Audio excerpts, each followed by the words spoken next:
வணக்கம். நம்முடைய ஆம், ஒரு சிறப்பான செயல்கள் செயல்கள் வந்துட்டு நமக்கு நம்ம வந்து செயல்படுறதுக்கு நம்ம வாழ்க்கையில் நம்ம டெய்லி நம்ம ரொம்ப ஆக்டிவாக நம்ம செயல்படுறதுக்கு நம்ம என்ன பண்ணணும் அப்படிங்கிறத நான் ஆரம்பத்திலே சொல்லியிருக்கேன் நான்.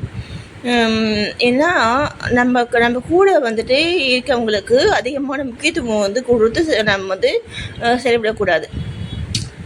நான் சொல்ல புரியுதா? இந்த இந்த டிபெண்ட்டாக நம்ம வந்துட்டு இருக்கக்கூடாது. ஓகேவா? இந்த மாதிரி நம்ம வந்துட்டு இருந்தால் மட்டும்தான் நம்ம வந்துட்டு எப்பயுமே நம்ம வந்துட்டு நல்லா சௌக்கியமாக வந்து வாழ முடியும். ஆனால் நம்ம வந்துட்டு யாருக்கு வந்துட்டு எந்த தீங்கு நம்ம வந்து நேராத அளவுக்கு நம்ம வந்து செயல்படணும். சரிங்களா? என்ன மனதாலேயும் அதே மாதிரி உடலாலையும். சரிங்களா? இப்போ எனக்கு வந்துட்டு நான் வந்துட்டு ஒரு சோர்வாக வந்துட்டு இருக்கும் பொழுது எனக்கு பாபா வந்துட்டு நான் வந்து உன்னுடைய பாடியை வந்துட்டு செயல்படுறேன் அப்படின்ட்டு அந்த சக்தி அந்த என்னமோ ஒரு என்ன பண்ணாங்க அப்படிங்கிறது எனக்கு வந்து ஃபீல் ஆச்சு. என்ன பண்ணாங்க அப்படின்னா நம்முடைய சரிங்களா, நம்முடைய சக்கராசம் வந்துட்டு அவங்க வந்துட்டு வந்து அந்த தலைகளை வந்துட்டு நினைக்கினாங்க.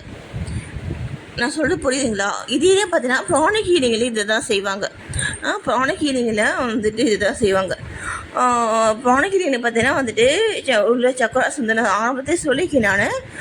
அந்த சக்கராஸ் வந்து நான் உள்ள அவங்க வந்துட்டு அந்த அங்கே இருக்கக்கூடிய அந்த டோட்டி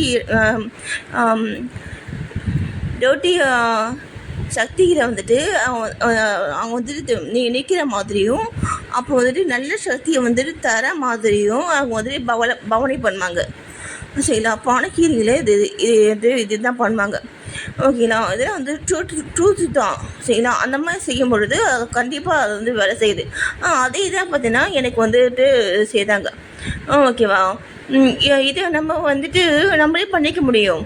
நம்ம வந்துட்டு என்ன பண்ணணும் அப்படின்னா, இப்போ நம்ம அந்த சூழ்நிலைக்கு போகாமல் நம்ம வந்து காத்துக்க முடியும்.